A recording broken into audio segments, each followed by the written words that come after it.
Good afternoon, dear judges and the fellow students. I'm number 10. Today my topic is why we need to imagine different futures. What might it feel like to live in the future? What might we see, hear, and even breathe? It's hard to imagine, isn't it? Well, this is where what I'm doing comes in. I visit the future for a living. Not just one future, but many possible futures. Bringing back evidence from those futures for you to experience today. Therefore, this work is not about prediction, but about creating tools.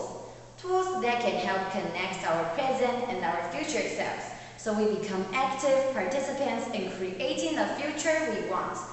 A future that works for all. Now, let me give you an example. Earlier this year, the government of the United Arab Emirates invited me to help them shape their energy strategy all the way up to 2050. Based on the government's econometric data, my studio created a large city model and visualized many possible futures on it. As I was excitedly taking a group of government officials through one sustainable future on our model, one of the participants told me, "I could not imagine that in the future, people will stop driving cars and start using public transport." And then he said, "There's no way I can tell my own son to stop driving his car." Tough, right? But we were prepared for this reaction. We had created approximate samples of what the air would be like in 2030 if our behavior stays the same.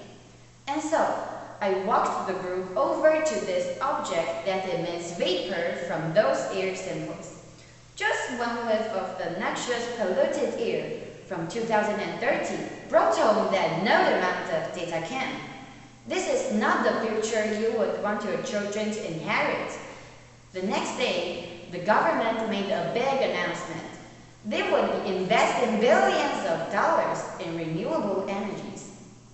What we are learning through such experiments and our practice and the people we engage with is that creating concrete experiences can bridge the disconnect between today and tomorrow. By putting ourselves into different possible futures, by becoming open and willing to embrace the uncertainty and discomfort that such an act can bring, we have the opportunity to imagine new possibilities. In short, a future as we want it is in fact not hard to imagine, if only we are willing to imagine it hard. Thank you. 念错。